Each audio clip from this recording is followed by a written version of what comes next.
I'm sitting here with Logan and Lizette Fullmer, deep value real estate investors here for our very first podcast, which we are honored to have you guys on here with us. Thanks for being here. Well, thank you for having us. Yeah, absolutely. And we're going to be talking a lot about entrepreneurs and y'all's journey because a lot of people are in real estate. And I think that in talking ahead of this, there's just some really good nuggets that we can get out there to the listeners of our podcast.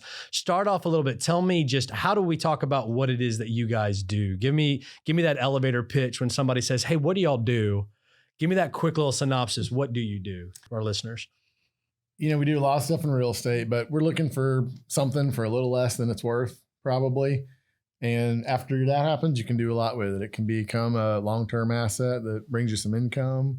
It can be something you can maybe improve a little and sell it, or maybe just sell it then. But if you can get a fair price, you can reduce your risk, and then we figure out what to do with it. And most people are familiar with real estate with buying and selling, flipping, right? Flipping in the in the early 2000s, that was the big deal that everybody was doing to look flip. But that's not what you guys do. I mean, you guys literally are looking for value out there. Tell me a little bit more about how y'all go about looking for those assets. I mean, give us that synopsis. They're everywhere. Surprisingly, when you tell people you're looking for it, you don't really say it in that way, I guess. But ultimately, our main goal is to reduce risk. So there's so much uncertainty in construction and real estate and things like that. If you can buy something for maybe a little less than it's worth, then you got some protection there. And we have been able to find how to do that by finding stuff that have problems with it. A building that's got a bad tenant, property that's got title problems, an unoccupiable building, just anything you name it, something with a problem. And if we can get a problem, we can get a fair deal, they're safe. Yeah, and I think a lot of we tell people that. The crazy thing is we tell people that until we're black and blue. We can say it all day long. And they think we're flippers. And then you see them the next time. So how'd that flip go? I'm like, what are you talking about? I literally sat with you last week and told you for 30 minutes what I did. How does that go back to being a house flipper? Well, but it's cool. Whatever. But everybody remembers those. We buy ugly houses. Right. Yeah. I guess people care more. We did flip a lot of houses in the past. So. I think it's just fun for people to just associate. They see a show. So they're like, oh, I know everything about that. Let me talk about, which we could talk about flipping, but right. That'd be something else. So y'all should be we buy ugly houses, but also we buy the ugly, complicated houses that nobody wants to touch and doesn't know what the heck to do with. That's what we buy. And land and offices in their houses. Yes, that's right. That doesn't fit on a billboard. It's not fun. That's the thing. No one wants to hear that. They want to hear you're a house flipper and did HGTV call you? Have they called you? That's HGTV. If you're watching, you can call them. They're ready. Let's talk about the journey because I'm always fascinated. Everybody's got a fascinating story. And, we were talking a little bit that y'all's story started, you were 9-to-5ers or maybe it was, more than 9 to 5, right? But you were working for the man. Right. And then you had the side hustle. Tell us a little bit of that journey from employee to side hustle to then taking that full step and saying, hey, I'm going to go out there and venture on my own. Well, Liz was working with her mom's restaurant and with a title company. And then I was in the energy business doing infrastructure construction in Texas in the oil fields. So, during that process, I just started looking for investment real estate and learning. At that point, it was a really infancy stage type deal, but it was a nights and weekends kind of thing. And, it started out like nights and weekends job, and it kind of started to go like that, I guess. Yeah. And over that time, we got to learn a lot. We got to sharpen our tools, and it just kind of hit a head where, pricing pressure on the barrel of oil in 2015 was game over. So I got to lay off several hundred people from a job, and then they came and laid me off. So job well done. Now see you later. It sounds a lot like layoffs. Yeah. So I worked a little bit for the corporate world, and it's crazy. Now that I look back, I think that was never in me. But I had to as a single mom. I was like, okay, this is going to be sturdy. This is going to be stable. This is what humans do. This is what I have to do. You're told to do. Yeah. I was sitting at the desk and yes, it just didn't feel right. And I remember Logan and I started friendship and we started dating and he would walk me around the neighborhoods, where other people would be like, get me out of here. This is scary. I'm like, bright-eyed bushy. I'm like, oh my God, this is so cool. And he's like, you're not scared? I'm like, no. And he told me his vision. I remember it was on Hayes Bridge. He's looking at me, he's talking about his vision. And I was like, I like saw it, and right there it clicked, and I was like, how can I be a part of this? Like, this is amazing. He's living in a small apartment. I'm living in another apartment with my kids.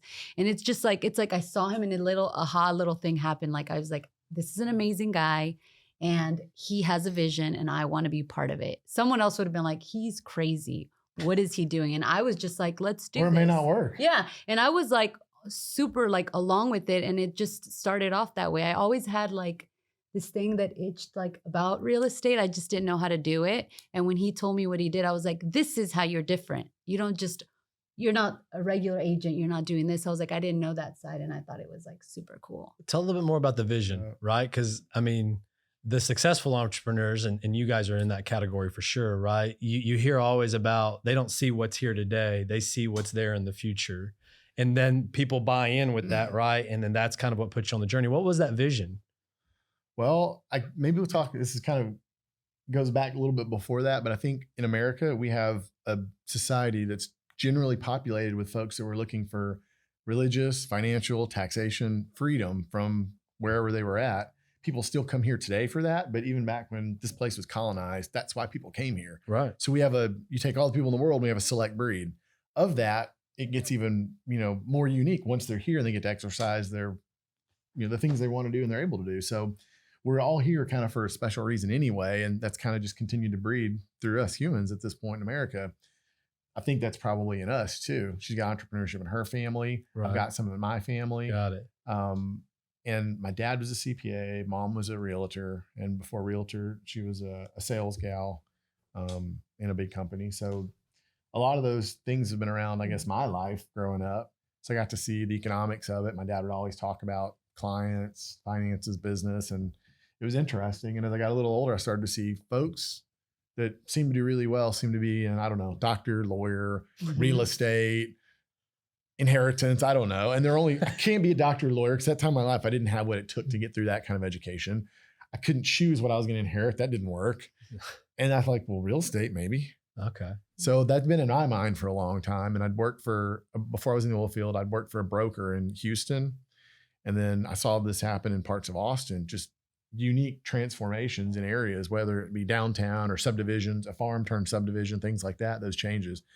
So when I was in the oil field, I could see that stuff. I could see San Antonio was the 7th largest city in the States, but it was, I would say, the least valuable of the top 30 largest cities. No one paid attention. We weren't even a tertiary market. We're almost a non-market. Right. No one cared about it. Property was, you could buy a vacant lot for $5,000. You could buy a house for $20,000. I mean, it's bananas. And this is inside 410 Loop. Wow. So I just thought, man, if this thing ever turns around, I mean, it could turn around a lot. And, so that's why we started investing here. Got it.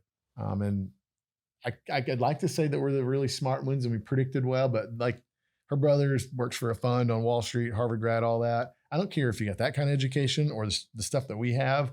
No one can predict this shit. But it also you just can't do it. It also has to go back when you failed and you've fallen so many times. Right. I think with any entrepreneurship at that point is like, if I fail one more time, what is it? Like, who cares? Like, let's do it one more time. So at that point, I was just like, whatever, it doesn't matter. I was happy in my little apartment with my kids. He was happy in his place. So it's like, it's not going to get worse than this. It can only get better. So if we're happy where we were at, it was just kind of like, like now I'm like, oh my gosh. Yeah. It's like more than I, would have wanted, but I was happy in that place because it was me, myself. No one was telling me what to do. So in my head, I think we were both like, well, let's do it. If it doesn't happen, we'll find it, we'll do something else.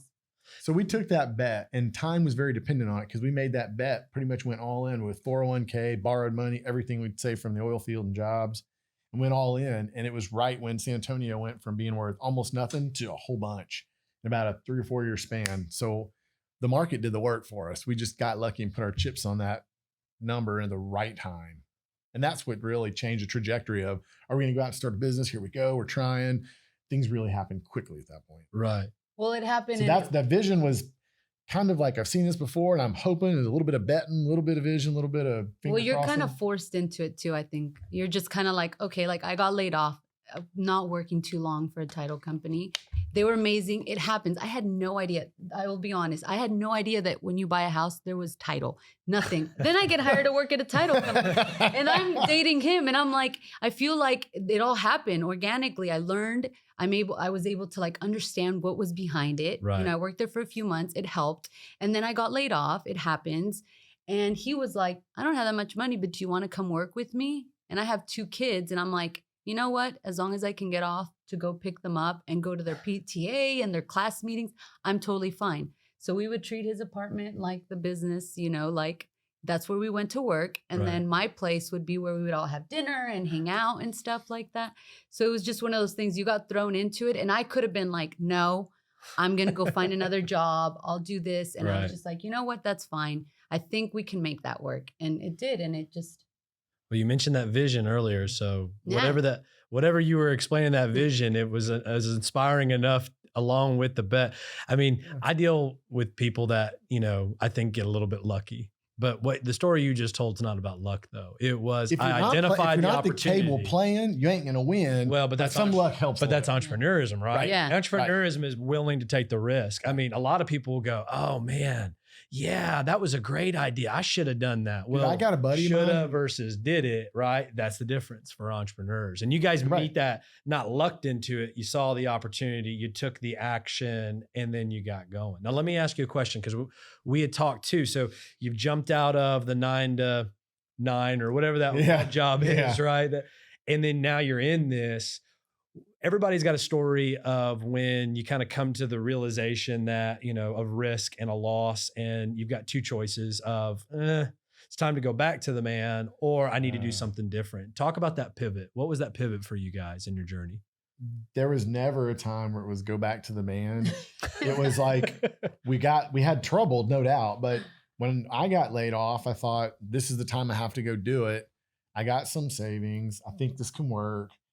And you just get started. And it's tough because you're used to having a constant income at a fixed rate and you can expect that and plan and you save and it's more stable feeling. Right. It's really not, but you start getting out that direction and all of a sudden these curveballs, you know, they say everybody's got a plan until you get hit in the nose kind of deal. That's Mike Tyson quote. Yeah. Well, that was us, you know, got a plan, then bam, you got a fucking busted nose. And all of a sudden you're trying to figure out, you know, how to fight with your eyes watering.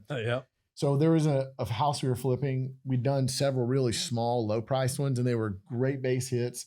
And, you know, the entrepreneur wants more pretty much always. And we say, well, let's go more. So we go up from doing $150,000, $170,000 houses to a $500,000 house. And a $500,000 house ate our lunch. It took a year to complete.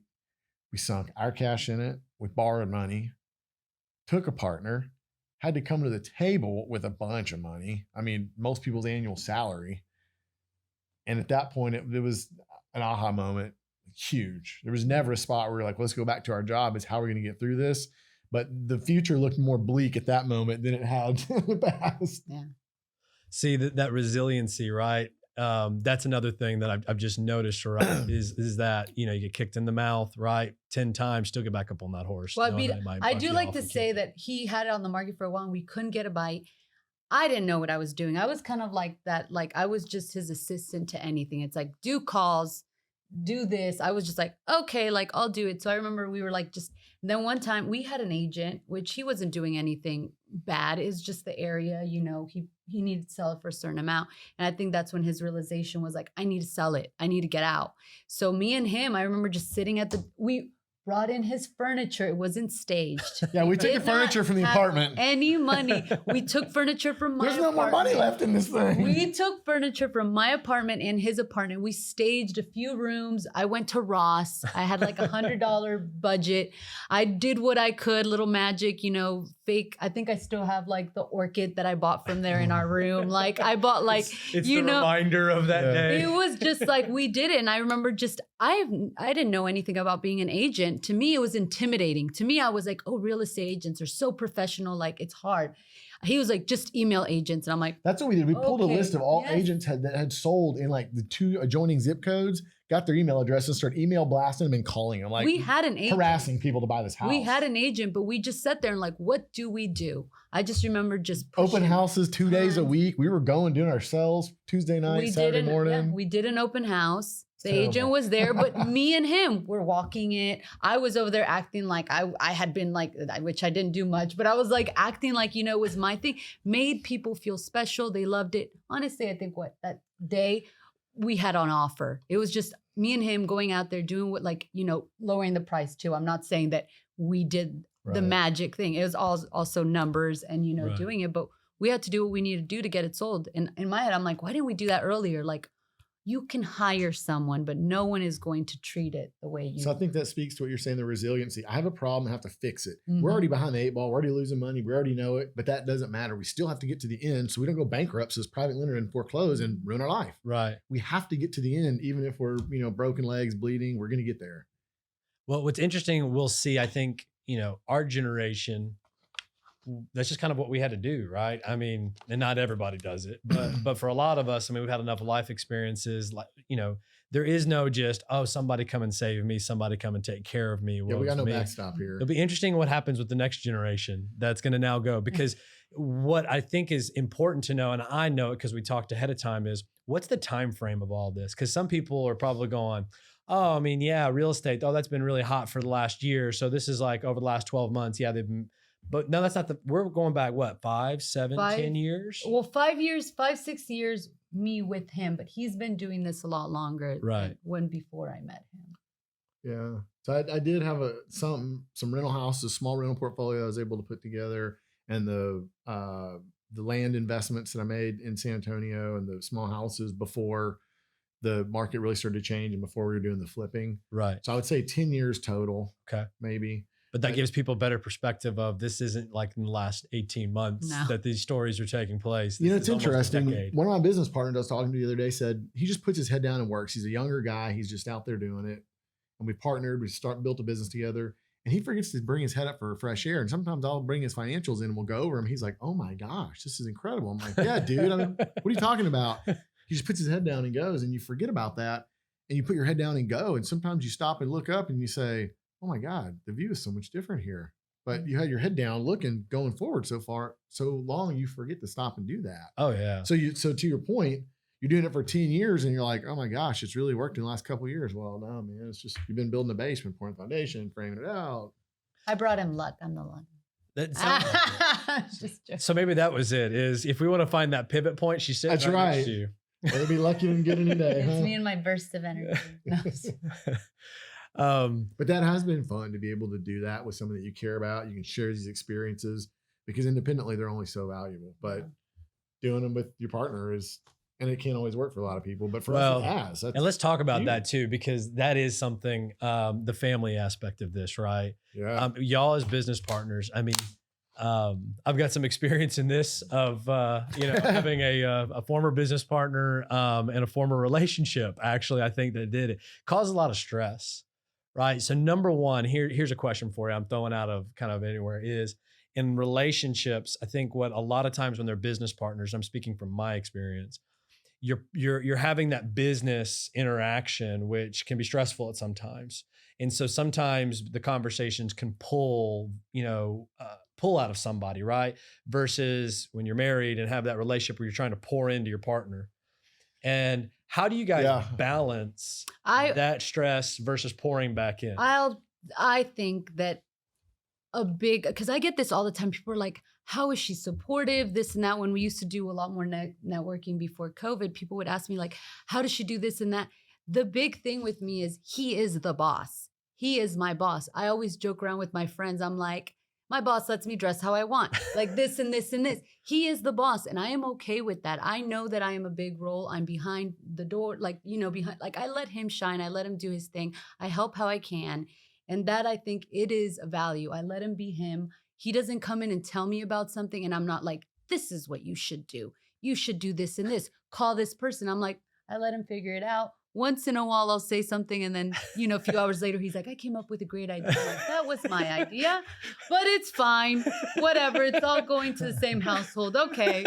But I think that is a big part. We both don't try to think that we're the bosses. I don't come into the office and tell him how to run his business. And, the same thing with me. I'm his agent. He doesn't tell me how. He knows that I'm going to get it under control. He doesn't come and tell me, well, this is what you need to do. I think we kind of just let each other, I would like to say. I'm still a wife. I get mad at sometimes when he doesn't come home, but you know. Yeah. You've got I think part of what you're saying too is there's the business relationship and the personal relationship. Yes. Sometimes they can overlap a little bit. But I think a lot of it has to do with personality. Our personalities worked really well. And the interesting thing is it really started the friendship and the work relationship started together. So thankfully our personalities jive, and the business part of it was almost in sync because our personalities work. So it's very natural in that way. I think if you're looking for it and trying to plan it, it's probably really hard. But I also think being really self-aware of who you are and being able to choose a partner well really helps make that conduit right. Well, what's interesting in your story now, just thinking through all this, is you were talking and meeting him is the vision of the business. So it's almost like your relationship included the vision of the business right from the beginning. It's like, I don't try to claim like it was my idea. I never do. I'm always like, I'm here to help and support, and how can we make this better? You know, he wants something. How can I help? Like, what do you need to do? Do you need to stay at work later? Okay. Like, it's totally, that's all it is. It's just more of like, he tells me everything and I just kind of let him do his thing and his magic. And I usually just trust it. Well, y'all have probably been told this many times, but it's rare. And congratulations for that. Keep it going.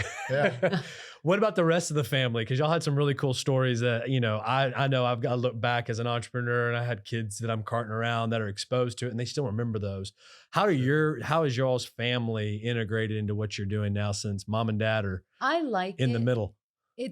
The kids were with us from the beginning. Like, you know, honestly, since he came into our life, it was like he was dad. And he always treated them that way. And he always wanted to be with us. But, you know, when you're starting a business and you're growing, you can't take the weekends I have to work off on Saturday. Yeah. I can't come hang out, get in the car. Y'all are coming with me and we're driving around. And it was totally cool. It was like, we'll go eat after work. We'll go to a playground. We'll do whatever. You know, it was all that.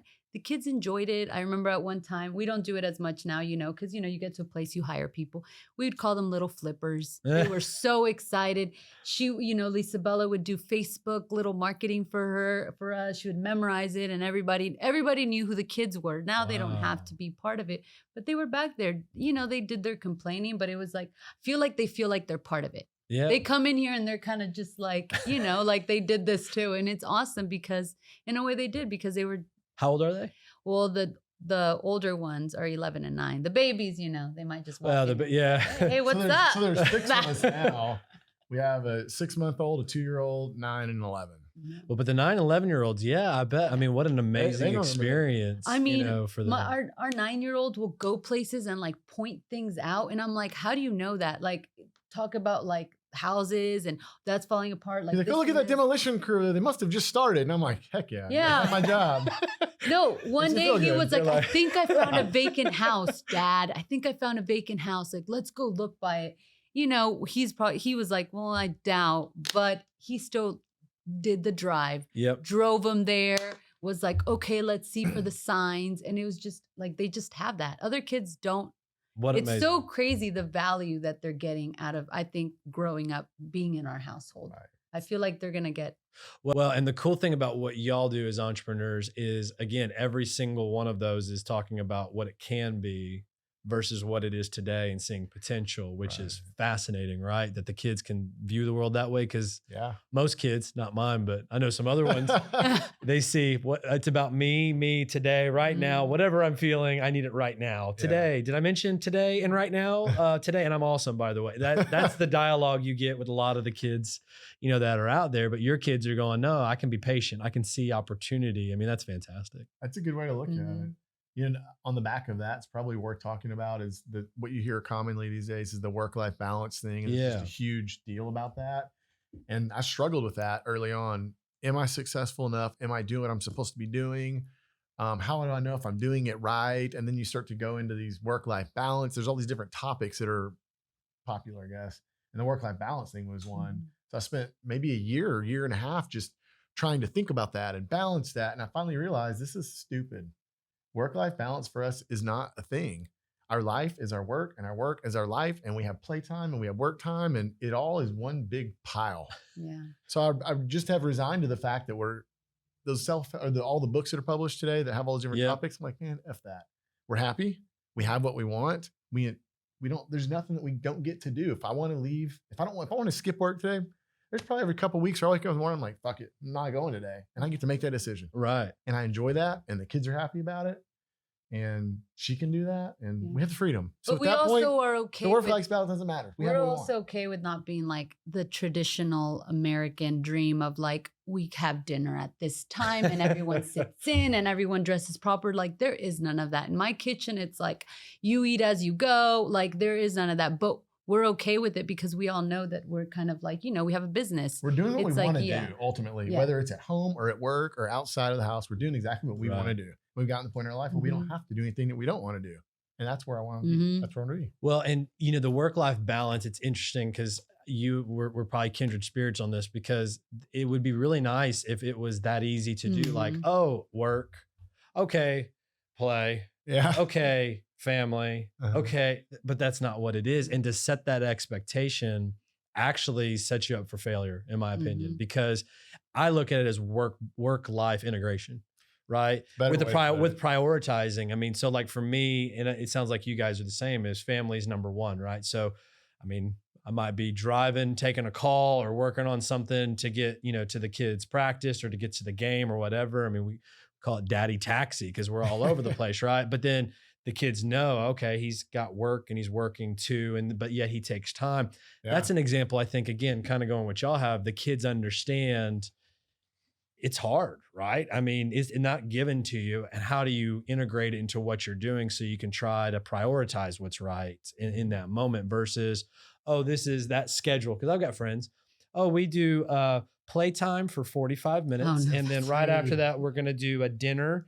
It will be for 5:15 to 6:15. And then no way. I mean, we kind of have a schedule that we try to keep, but at the end of the time, we're going to do what, you know, the priorities have to get done. Well, you're going to lose your mind. I let go of that a long time ago when my friends are like, how do you handle having 4 kids? I'm like, there's not rule schedules. There's like, I mean, obviously you have to go to sleep and just finish. I mean, our big thing is like, you need to sleep be in bed by like 9:30, but that's more of because like, I'm just dead. Like I want to just everyone get away, but there is no, you know, set this and that, like, because if not, I'll drive myself crazy, which will drive him crazy, which will make the whole household a mess. So, if my mind happy, nobody happy. It sounds. That's what they say. Yeah. That's what they say. You know, another interesting point here is the household that our children get to grow up in. Yeah, has different themes, has different boundaries, has different rules than I would say 80% of the households in America. Right. And I think we're raising different spirits that way. Yeah, no, for sure. And because culture and society is changing, right? I mean, the exciting or the hope is that spirit, those values, what is going to set them up for success, right? Because so much, I think, of what we're going to get into, and we're seeing it already now, is, all right, somebody just take care of me. Yeah. Right. There's a lot of self-reliance. What role did my action play in this? How do I fix it? It's all self-reliance. It's which big is in our house. Which I'm not saying doesn't work for everyone. It just doesn't work for us because I think the way we are, we're both very like, what are we doing? Like, you know, how can we do? Like, what else can we do? So it's just, it works in our household. Yeah. You know, like we're like, okay, we're doing this now. Like what else can we do to grow? And, you know, I feel like for so long, I didn't do anything because I thought that being a stay-at-home mom was the thing. And then I thought corporate was. Then now I'm like trying to catch up. I'm like, okay, like we're doing real estate. I really like clothes. Like, how can I make how can I make it fun for me to like, you know, dress nice? So it's just like all those things. It's how it works for your household. I see it work for some of my friends. Yeah. And I think it's amazing. I just can't do it. And I don't care to really drive. So, you know. Hey, if it ain't broke, don't try to fix it. That's where you can get yourself into problems. So, all right. So talk about the future, the next chapters, right? Because that's another thing that's of interest to me and others is, I mean, we're in the same generation, right? We've got all these life experiences. Right. Baby boomers are, you know, doing their own thing, becoming like 20-year-olds, some of them, but it's our generation now to kind of take, you know, the next big step. What's the next chapter for you guys? Gosh, you know, early on we would set goals, we would have plans, and every time we would do that, they would all get messed up. So I've kind of resided to the place where we don't know, but I know that if we wake up every day, we keep pushing, we do what we want to do, we'll continue to grow. We'll continue to be happy or become happier. And that's what we want to be. I know that sounds really, I guess, basic, but No, it is. No, I mean, what happens with us? There are seasons for everything. I mean, again, the business books that are out there that everybody just, oh, did you read this book? It changed my life. Well, everything's cyclical. I mean, everything has a season to it, right?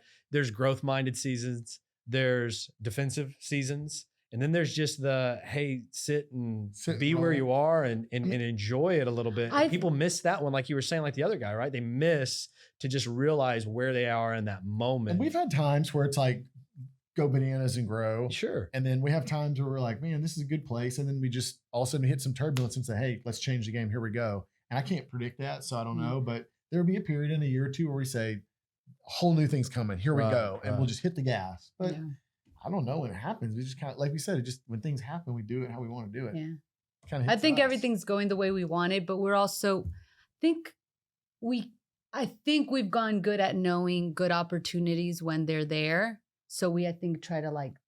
So that's another thing. That's a maturity aspect of the business and the business person. You're not having to push so hard, but you have community awareness, you have understanding, you've got resources. So when we see great deals come across our desk all the time, whether it be real estate, whether it be a business, whether it be some other investment in a startup, and it's not that hard anymore. The stuff's flowing this direction and we can take advantage of it. So our growth rate now is much greater than it was early on, but I don't feel like I'm working as hard. Yeah. Well, now it's getting. I think that's called success. That's part of that definition. Now we don't have to go out and like look for it. I think we've, grown a relationship and a network that people are now like, okay, they're trustworthy. They say what they're going to do. They're not bad business people. So I think now people are like, how can, they kind of want to be part of it or send us things. So it's kind of nice. Well, San Antonio, we've talked about this. It's a pretty small town still. Yeah. I mean, it's been shocking to me. I mean, we didn't know each other, but we were basically 1 degree away from all the common people that we knew. And then the reputation part, right? That's critical, especially when you're in a small, because if you got a bad reputation, you're 1 degree away from everybody. So, everybody's going to know. Is there anything out there, any new ventures, any new exciting things on the horizon y'all want to talk about? And the answer can be no, just stay tuned and see. But I didn't know if there was, anything out there. We've been taking some positions in some startup type businesses or early round funding type stuff that's been fun because, I don't know much about technology. I'm starting to learn some stuff. I don't know much about a lot of different kinds of businesses, but what I've learned running ours and being around really bright people is very translatable. Yeah. So it's fun because we did a deal today where we were looking at a potential investment in a younger business. And it was really exciting. We got to spend the time between me and 5 other guys that are all super bright and just picking this thing apart, coming up with ideas over the Zoom meeting. And it was super enjoyable. I think it's a great opportunity. We'll do good in it. And those are kind of new things that have been on the horizon for us, maybe in the last 2 years. Yeah, he likes to do that. In terms of family, a new horizon, we probably aren't going to have any more kids. No. 4 is enough of that right now. But like he said, he likes to do that stuff. And then I feel like we all, now that I have stable and we're in a good place, then I get to like play with my Instagram. She spent a lot of time with that, doing event planning, parties, interesting network. It's like incredible. So it's just, doing my thing on like, now I can do Instagram and not have to focus on just work because that's what we're doing. Now I can just do and have fun. And okay, so I got to ask a question on that one because the whole social media thing to me, again, so for our generation, right? We didn't grow up with this. Yeah. And then I've missed that boat. All right. Give me some key for me. You've got the influencer going, right? How do I get my social media where I become relevant? How do you, what's the trick? Well, honestly, the trick is you have to be annoying, really annoying in the beginning where your friends, people that are going to be like, what just happened to you? Why are you posting so much? Why are you sharing so much? And then after a while, you just kind of break even where people are like, oh, it's Lisette. Let's see what she has to say. Like, to me, it's more like I like to go to fun events. I like to dress nice. Or I'll share what I'm wearing, or I'll tell you how to get a good deal on certain things. So now people are like, oh, okay, where's she going? Like, does she have a party that she can invite us to? And people want to do that because women, a lot of us like to dress nice. So it's just kind of like, oh, she knows where to go. Like, let's see. Same thing with him. He was annoying. I learned it from him. He was so annoying. I was just like, why are you tagging me? well, you know more people in San Antonio than me. I'm like, all right, I guess we're going down this roller coaster. All right, I'll be the annoying one, so it happens. And then after a while, people are just used to it. And they're like, okay, they're not lying. They're not BSing. Like, they're legit. Right. Like, okay. So I think that's where you have to get through that hump, because a lot of us care. So what kind of content have you noticed? What content do you notice for what you guys do as a business? Because this is something I struggle with, right? Lawyers, we're boring, right? Nobody wants to, oh, wow. Okay, here's another legal tip that the lawyer said. Yeah, that didn't But that's the work very funny well. thing. They do want to hear the tip. Well, but in a fun way. what I've seen now is posting more about me as a person and the entrepreneur, including this like podcast, right? That becomes relevant to their value, right? Mhm. No one cares Versus about what the lawyers got to say until they got their until they're in a jam up. yeah, I tell normal people that all the stuff time. I'm out- like, it's cheaper if we do this at the head of time. If you want to do it at the Right. end, it'll be more expensive, not only for your legal fees, but also for, the cost to your business if you don't do it right. But I that agree was- with what that you're was saying. fun You're stuff. building your personal brand, and the fact that you are an attorney and you have those services available. Once they like you, trust you, and the network is really Mhm. big for that. Right. It's weird. It's old school marketing would happen, shaking hands, going to dinners, being at events, and it's now happening on the internet, but it still distills to the same thing. Got it. Building a personal brand, making a ton of connections, and then of course delivering after that. Right. And I feel like a lot of people, we don't even Google so much. When someone tells me about someone, the first thing I do is I either look them up on Instagram or Facebook, because the Google shows you their business aspect. Their Instagram and Facebook shows you their personality. Okay, is this the person I want to Yeah. work with? Right. Is this the person I want to engage with? I think that's what it is. When I Got see it. a picture on Google that tells me this person works for this law firm, I'm like, okay, that's cool. If I go to your page and I see that you're like personable, okay, he's not out at clubs doing weird things. He's a personable person. Right. He's out there. Right.